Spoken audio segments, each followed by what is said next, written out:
Hey guys, how you doing? Well, I'm doing all right. I'm still trying to get through this whole congestion I'm going through. Now, I'm okay otherwise. When I was ending the last video, I was going to start up with this subject matter, and then just as I was introducing it, I realized there were more videos that I wanted to get together and more I had to say, and I wanted to give it its own video. And I was tired, and I just cut the video abruptly, and I apologize for that. So, now what I'm going to share with you is my response to the Democrats' accusation of President Trump being racist. Okay? And I'm going to sort of break it down to explain things. Now, I think that President Trump is a better deal maker and negotiator than maybe he is a public speaker. I took communication. Oh, hello, BJ. Oh, okay. Yeah, I'm sorry I woke you up, BJ. Okay, yeah, he went back to sleep. All right, never mind. I lost my train of thought here.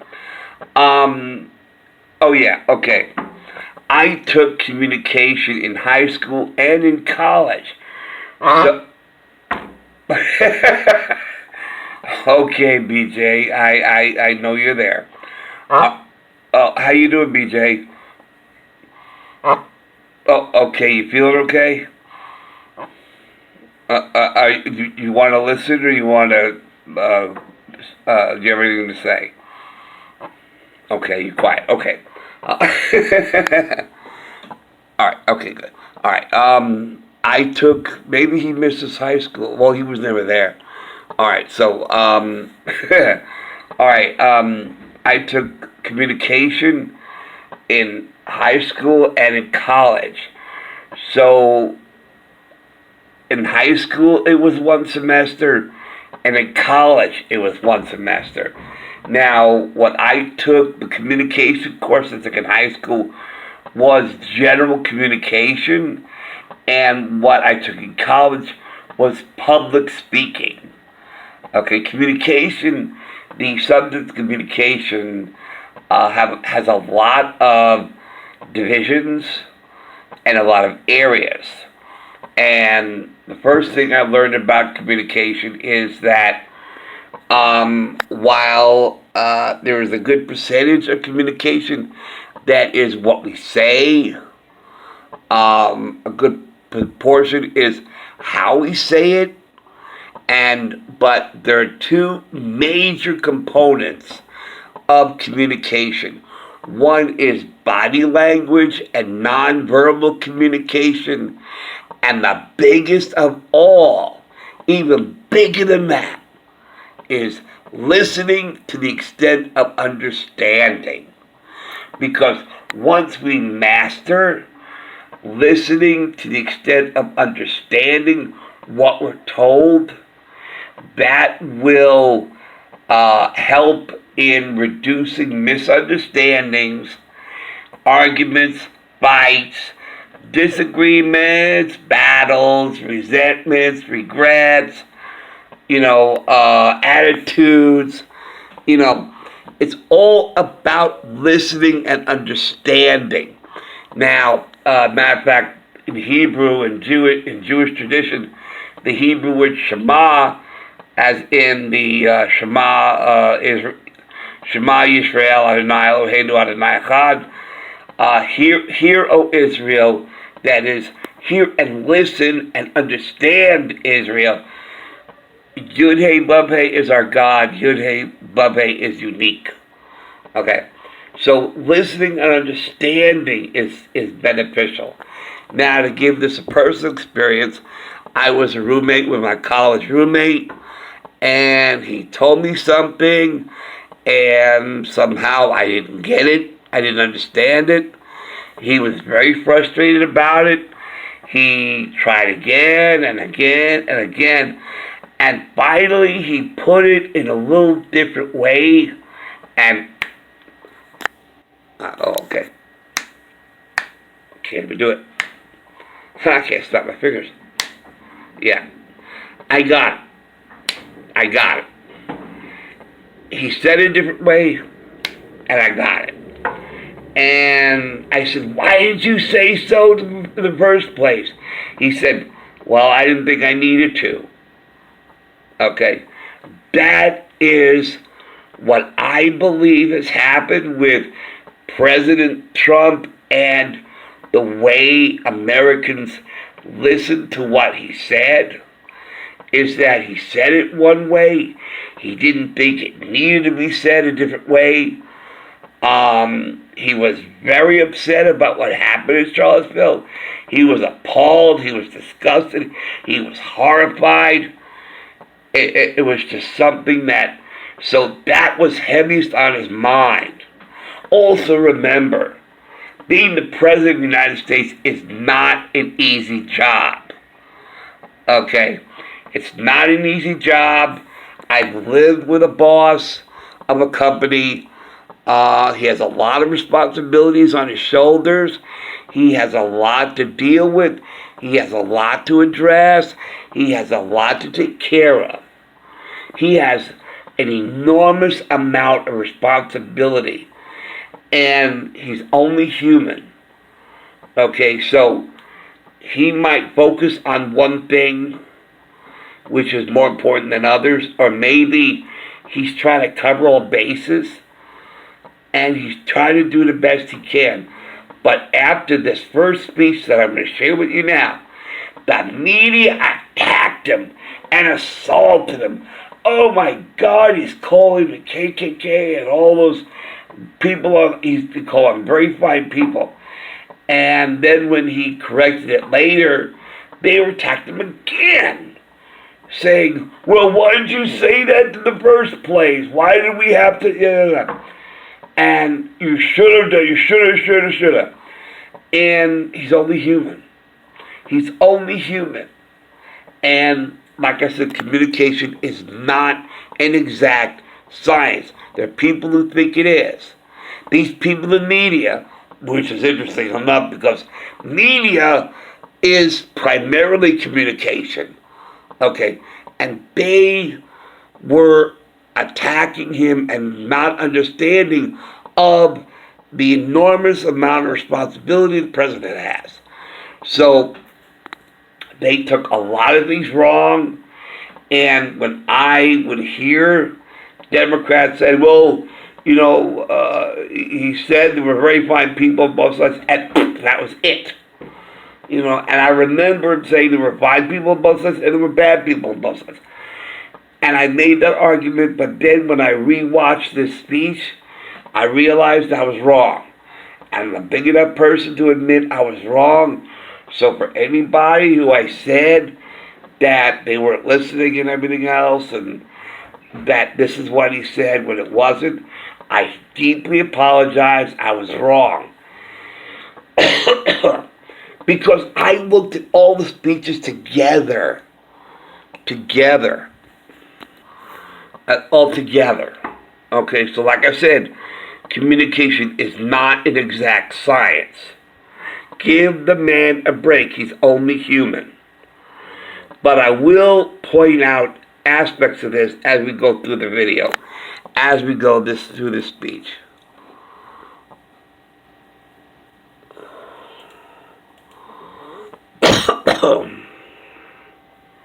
You're putting what you're calling the alt-left and white supremacists on the same moral plane. I'm not putting anybody on a moral plane. What I'm saying is this. You had a group on one side and you had a group on the other, and they came at each other with clubs, and it was vicious, and it was horrible, and it was a horrible thing to watch. But there is another side. There was a group on this side, you can call them the left, you've just called them the left, that came violently attacking the other group. So you can say what you want, but that's the way it is. On both sides, sir? You said there was hatred, there was violence on both sides. Well, I do think there's blame. Yes, I think there's blame on both sides. You look at both sides. I think there's blame on both sides, and I have no doubt about it, and you don't have any doubt about it either. And if you reported it accurately, you would say. Kill the person. Never hire them. They showed up in Charlottesville to protest. Excuse me. They didn't put themselves down as you, and you had some very bad people in that group. But you also had people that were very fine people on both sides. You had people in that group. Excuse me. I saw the same. Okay. Did you hear what he said?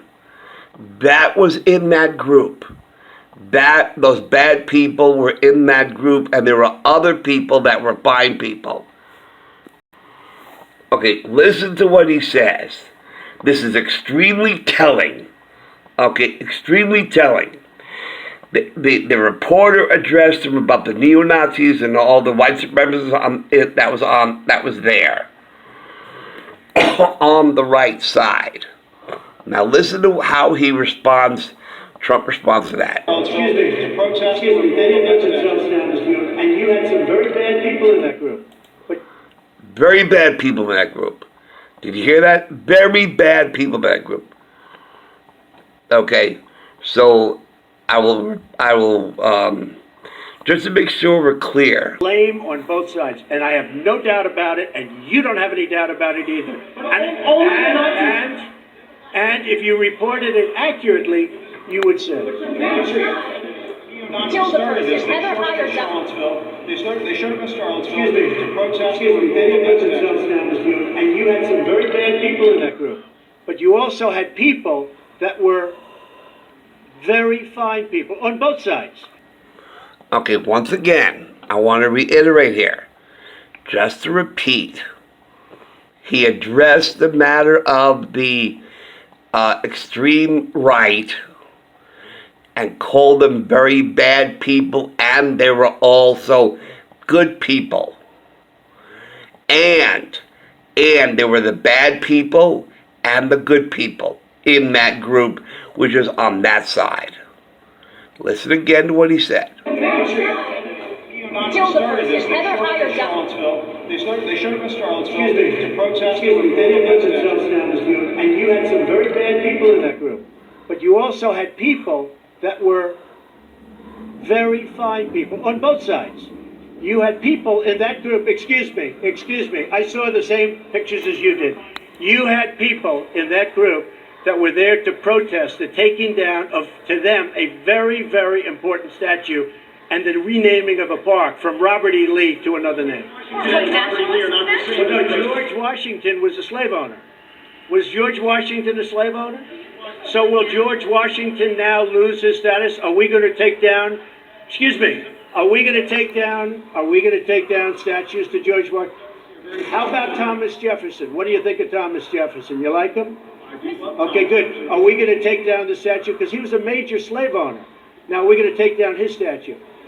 So you know what? It's fine. You're changing history, you're changing culture, and you had people, and I'm not talking about the neo-Nazis and the white nationalists, because they should be condemned totally. But you had many people in that group other than neo-Nazis and white nationalists, okay? And the press has treated them absolutely unfairly. Now, guess why? Okay. See, he identified them by name. There were neo-Nazis, white supremacists, and there were other people that were fine people that protested. And the press just scooped them up as one. And that is what President Trump was objecting to. How the press was treating badly the conservatives who were protesting on the same side as the neo-Nazis and white supremacists. And the press just scooped them up as one group, and it wasn't. There were two groups on one side. And this is what President Trump was very upset about and what he was saying. And you notice he said they should be condemned. Now, if he was a racist, if he was all of that, what they were saying, he wouldn't have said that. He would have said, there's nothing wrong with the white supremacists, blah, blah, blah, blah, blah. They should not be condemned. But he said they should be condemned. Now, they were arguing, why didn't you say that you do condemn them?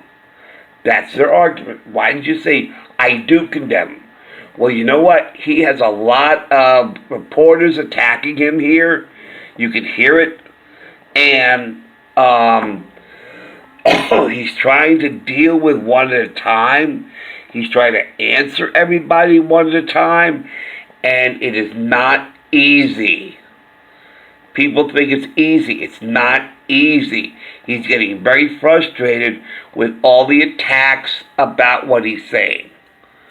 Okay, so the fact he said they should be condemned, you're taking his speech apart word by word instead of listening to the whole message. The whole message says, even though he himself is not saying, I hereby condemn it, even though he's not saying that, he's relaying his feeling on it, which is they should be condemned. So he's making his stance on it by saying they should be condemned. Now, why did he say, I do condemn it? That's not the contents of this right now. Because he's addressing everything else all in one clump. And he's trying to deal with everything. And they're taking him apart piece by piece, and he's trying to address everything. So just because he didn't say, I hereby condemn it, until later, okay, he at least said it should be condemned. It should be condemned. So does a racist president say that white supremacists and national white supremacy and neo-Nazis should be condemned? Yeah, a racist president would say that. No, a racist president would not say that of those people to be condemned. Okay, I'll replay this again. Now hold on. Neo-Nazis started this. They showed up in Charlottesville to protest. And you had some very bad people in that group. But you also had people that were very fine people on both sides. You had people in that group, excuse me, I saw the same pictures as you did.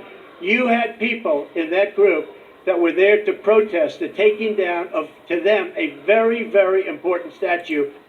So, they were bad people, he said, and they were very fine people.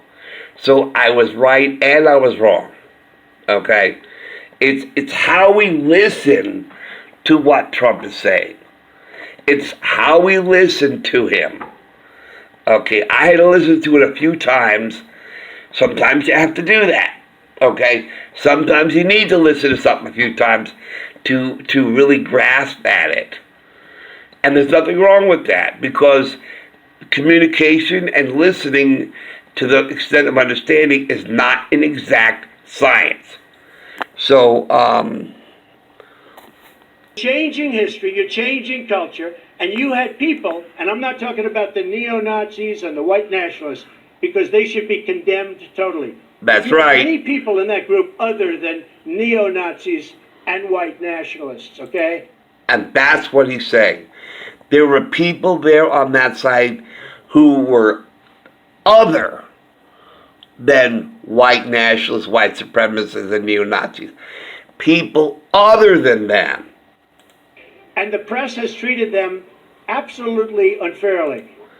And the press has treated those people who are not neo-Nazis, not white supremacists, very badly. And this is what is upsetting to the president, as to any president. Now, in the other group also, You had some fine people, but you also had troublemakers. Okay, see? There were good people on both sides, and there were bad people on both sides. So when I would be saying that, it wasn't a direct quote. Aha! This is my understanding of what President Trump said. And this is what I'm saying about understanding what somebody says. Okay, it's not exact science. Listening and understanding what you're told. Understanding what the person is saying. That is the number one biggest aspect of communication. So while I would constantly say over and over again that President Trump said there were fine people on both sides and bad people on both sides, he did not use those words exactly word for word. But that was the message that I took from what he said. And I just broke it down for you now. How even though he's not saying them exactly word for word, okay, he is saying there were good people on both sides and there were very bad people on both sides. So again, I'll repeat this just one last time so you guys can understand this. Kill the person, never hire Charlottesville. They showed up in Charlottesville to protest. Excuse me, they didn't put themselves down as you, and you had some very bad people in that group. But you also had people that were very fine people on both sides. You had people in that group, excuse me, I saw the same pictures as you did. You had people in that group that were there to protest the taking down of, to them, a very, very important statue and the renaming of a park from Robert E. Lee to another name. So you know what? It's fine. You're changing history, you're changing culture, and you had people, and I'm not talking about the neo-Nazis and the white nationalists, because they should be condemned totally. But you had many people in that group other than neo-Nazis and white nationalists, okay? And the press has treated them absolutely unfairly. Now, in the other group also, you had some fine people, but you also had troublemakers, and you see them come with the black outfits and with the helmets and with the baseball bats. You had a lot of bad people in the other group too. You had treated unfairly, sir. I'm sorry, I just didn't understand what you were saying. You were saying the press has treated white nationalists unfairly? No. I just didn't understand what you were saying. No. There were people in that rally, and I looked the night before. If you look, there were people protesting very quietly the taking down of the statue of Robert E. Lee. I'm sure in that group there were some bad ones. The following day it looked like they had some rough, bad people. Neo-Nazis, white nationalists, whatever you want to call them. But you had a lot of people in that group that were there to innocently protest. So there were two legally groups. protest because, you know, I don't know if you know, they had a permit. The other group didn't have a permit. So I only tell you this. There are two sides to a story. I thought what took place was a horrible moment for our country. A horrible moment. But there are two sides to the country. Does anybody have a final? Does anybody have? You have an infrastructure. What makes you? Okay, so to sum it up, even though he didn't say this word for word, he did relay this message of how he feels. They were neo-Nazis and white supremacists who were very bad people, and there were also other very fine people who are other, see that's a very key word here, other than neo-Nazis, white supremacists. There were very fine people on that side. Other, he used the word other than white supremacists on that side, who were very fine people. So, like I said, it's all about communication. It's all about listening, which is key in communication. Now, a few days later, after the press had a conniption fit, okay, President Trump addressed the nation. And because apparently what he said was not clear enough to the press, and so, just like my friend said, well, I didn't think I needed to say it exactly in those words. I thought it was enough what I said, but apparently it wasn't enough what I said. I guess I had to say it differently. That's what my friend told me. I said, why did you say that in the first place? She said, I didn't think I needed to. And this is exactly what Trump felt. Apparently, when he realized how he was misunderstood, he came before the nation and made a formal announcement to make it crystal clear so there's no more misunderstanding about what he was saying. And this is what he said. This is not a racist president who says this. But based on the events that took place over the weekend in Charlottesville, Virginia, I would like to provide the nation with an update on the ongoing federal response to the horrific attack and violence that was witnessed by everyone. I just met with FBI Director Christopher Wray and Attorney General Jeff Sessions.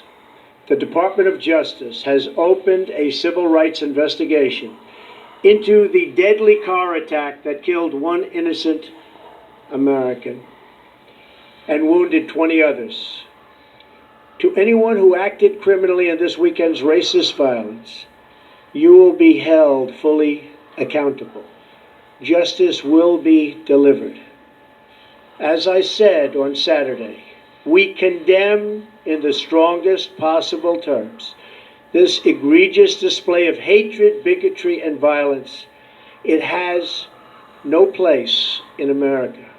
And as I have said many times before, no matter the color of our skin, we all live under the same laws. We all salute the same great flag. And we are all made by the same Almighty God. We must love each other, show affection for each other, and unite together in condemnation of hatred, bigotry, and violence. Okay. We must unite. Did you hear President Trump say that? We must unite. So while the press is saying that he is dividing our country and we need other people to unite it, that he has no interest in uniting the country, you just heard it from President Trump's mouth.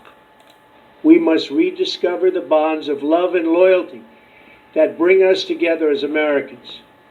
Racism is evil, and those who cause violence in its name are criminals and thugs, including the KKK, neo-Nazis, white supremacists, and other hate groups that are repugnant to everything we hold dear as Americans.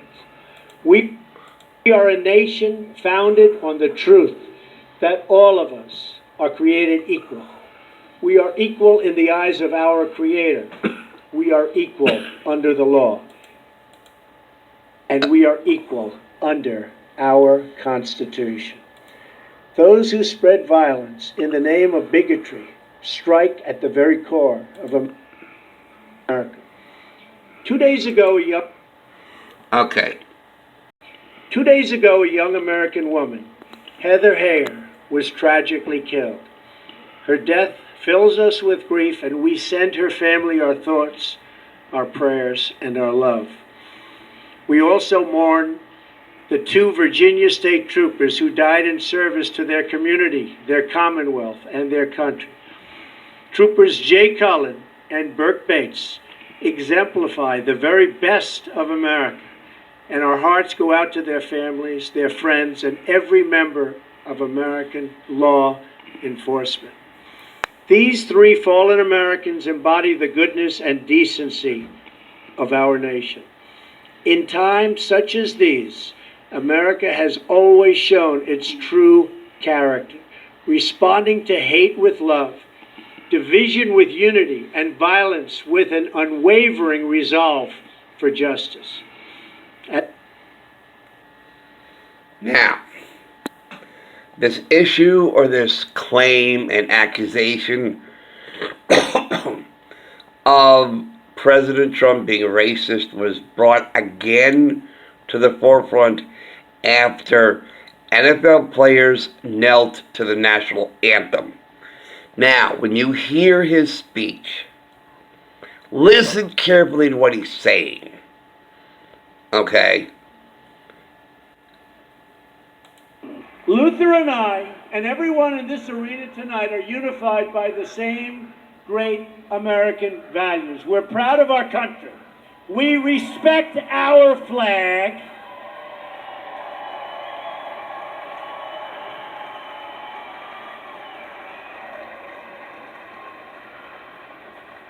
Wouldn't you love to see one of these NFL owners, when somebody disrespects our flag, to say, get that son of a bitch off the field right now, out, he's fired.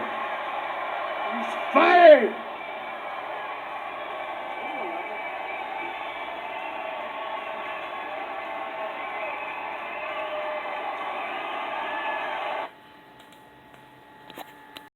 Now,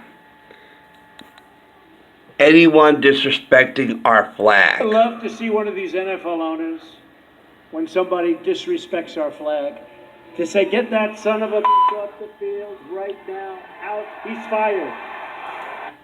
Okay, when somebody, he wasn't naming names,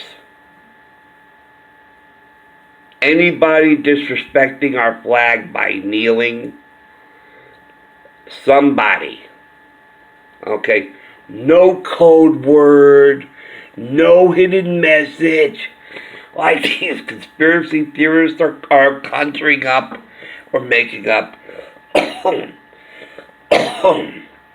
Okay, so He's fired!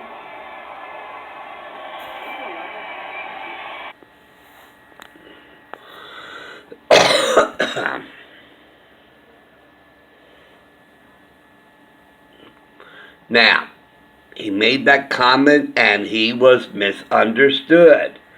I think it's very disrespectful to our flag and to our country. So I certainly think the owners should do something about it.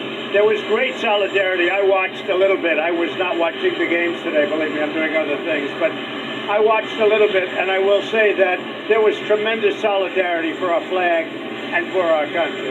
President, your friend, Robert Kraft, said he was disappointed by what you said on Friday. Well, that's okay. Look, he's got to take his... He has to take his ideas and go with what he wants. I think it's very disrespectful to our country. I think it's very, very disrespectful to our flag.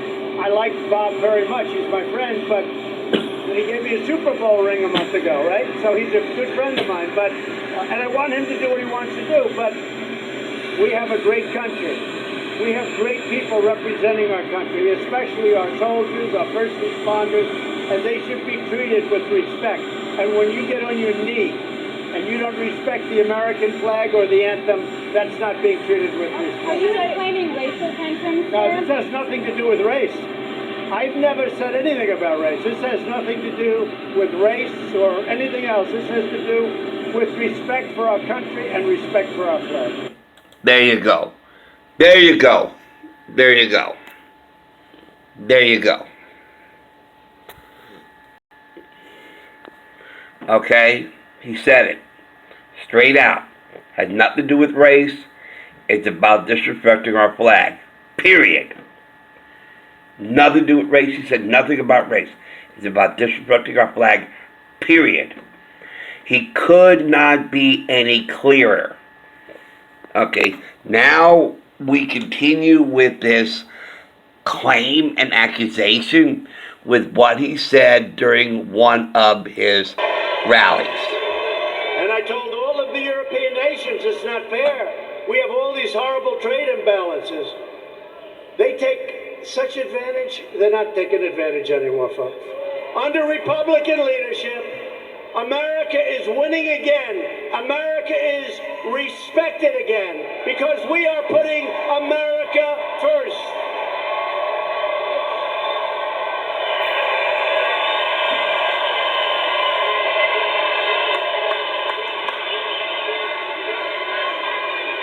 We're putting America first. It hasn't happened in a lot of decades. We're putting them first.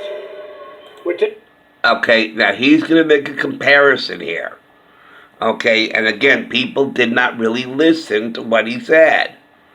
Okay, he's now going to make a comparison between globalists and nationalists. There are two types of people, nationalists and globalists. Okay?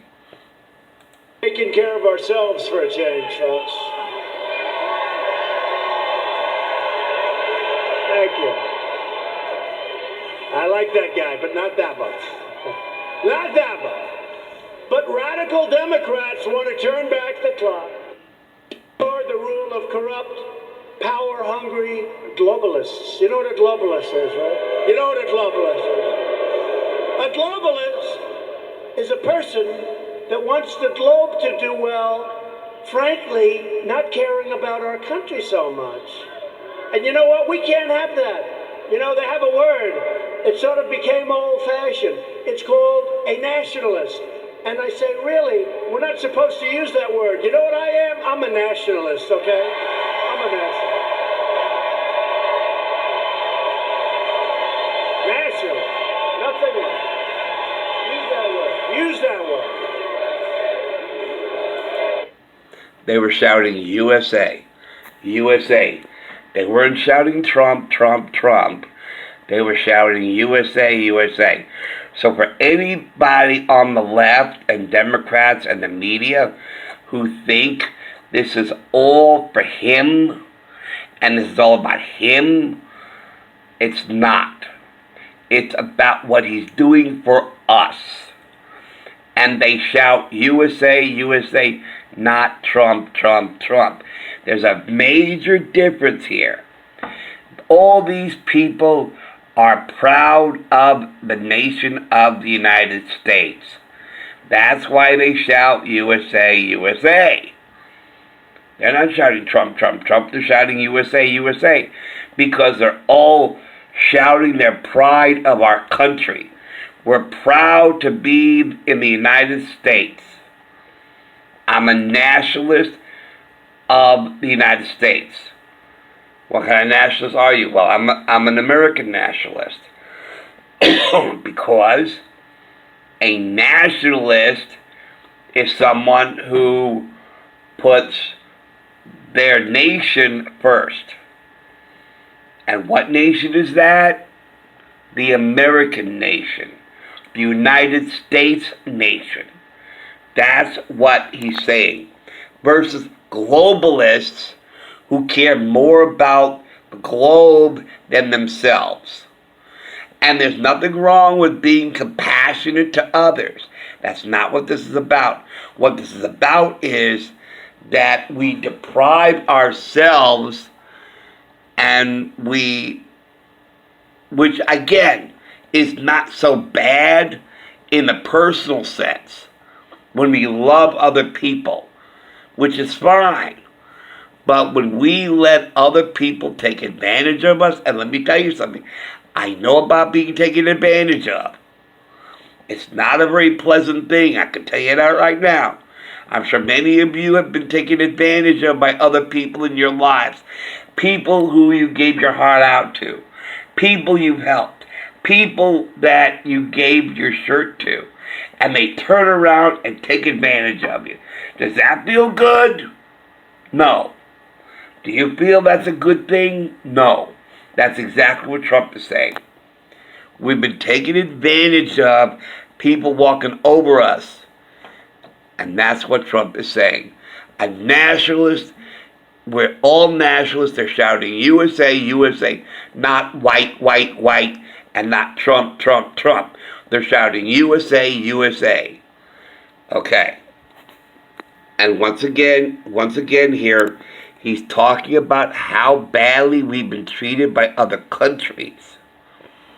Russia, talking about various things, including the whole nuclear situation, where we were not treated well for many years. It should have been done a long time ago.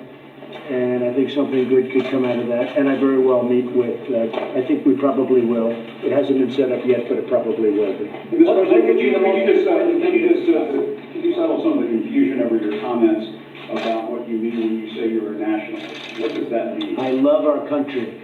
And our country has taken second fiddle. If you look at the trade deals, and nobody knows it better than me, I'm knocking out some of the worst deals I've ever seen, where we're giving all of our wealth, all of our money to other countries, and then they don't treat us properly. Where we're protecting other rich countries, very, very rich countries, including, by the way, a country that happens to be very much in the news, Saudi Arabia, immensely wealthy, and we're taking care of their military for a fraction of the cost.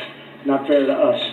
Other countries also, immensely wealthy countries, and we have to get reimbursed for that. We should not be the world's police keeper and not get reimbursed. And by the way, when I bring up to the heads of countries like Japan, Prime Minister Abe, a friend of mine, I bring it up, he looks at me, and he goes, I understand. They understand it. Nobody's ever asked him. I said, have you ever asked? I said, have you ever been asked, like, you have to be, like, help out? Nobody's ever asked. So that's a pretty unfair thing. I'll get back to you. I'll get back to you. Wait. I'm going to get back to you.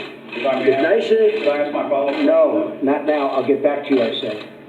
I can't take the whole thing. You have a lot of other very fine I understand. Go ahead, yes. Mr. No, I'm behind you, please. Mr. President, have you heard back, first of all, can you tell us what you think about what the French president said today?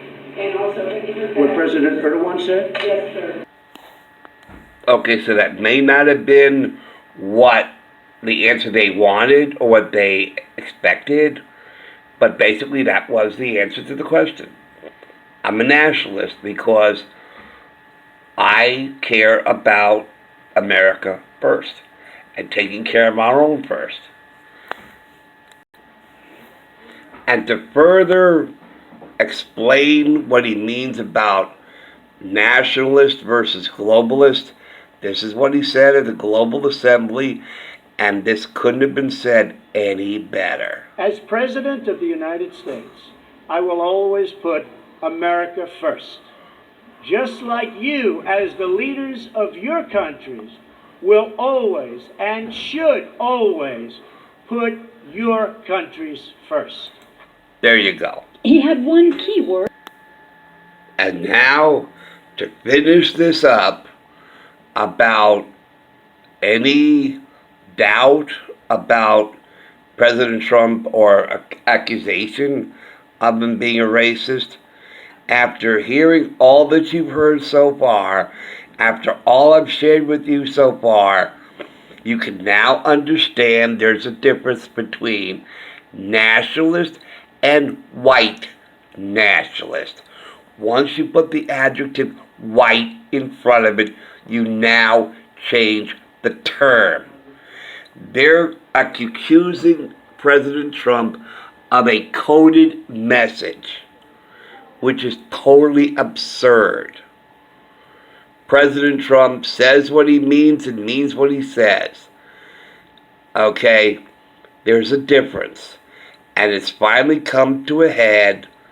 Well, not this person, but somebody else you'll see. And this, again, couldn't have been said any better. Including President Obama? I tell you what, this was a great victory for us. On the campaign trail, you called yourself a nationalist. Some people saw that as emboldening white nationalists. Now people are also I don't know saying why you'd that say the that. president. It's such a racist There are question. some people that say that now the Republican Party is seen as supporting white nationalists Oh, I because don't of your believe rhetoric. that. I don't What do you believe make of that? I don't believe it. Just a racist There are question. some people that say that now the Republican Party is seen as supporting white nationalists Oh, I because don't of your believe rhetoric. that. I don't What do believe you make of that? I don't believe it. I don't know. Why do I have my highest poll numbers ever with African Americans? Why do I have among the highest poll numbers with African Americans? I mean, why do I have my highest poll numbers? That's such a racist question. Honestly, I mean, I know you have it written down and you're going to tell me. Let me tell you, it's a racist question. And Mr. President, I love it. You know what the word is? I love our country. I do. You have nationalists, you have globalists. I also love the world, and I don't mind helping the world, but we have to straighten out our country first. We have a lot of problems. And Ms. Excuse me, but to say that, what you said is so insulting to me. It's a very terrible thing that you said. And Mr. Okay, President, Mr. President, people have you Go talked ahead. about Excuse me. you talked about middle class tax cuts on the campaign trail. How will you get Democrats to support that policy? You have to ask them. Well, Hey, what's your No, plan no, for excuse working me. with You know Democrats? how you have to ask them. Well, Hey, what's your No, plan no, for excuse working me. with You know Democrats what on my middle plan class is? tax plan? You know what my plan is? I'll ask them. And if they say yes, I'm all for it. And if they say no, there's nothing you can do because you need their votes. Go ahead. Michael Cohen recently said you called black voters stupid. That's false. Omarosa has accused you of using the N-word, and the That's false. rapper Little John has said you called him Uncle Tom. What's your response? I don't know who Little John is. I really He was on don't. The Apprentice. I don't know. Oh, he was? Okay. Yeah. Oh, I see. Have you ever I made don't know. racist remarks? No, I would never do that, and I don't use racist remarks. And you know what? If I did, you would have known about it. I've been hearing there are tapes for years and years. There are tapes. Number one, I never worried about it because I never did. Okay, that's it for now. Thanks for watching. Thanks for listening. I'll see you later.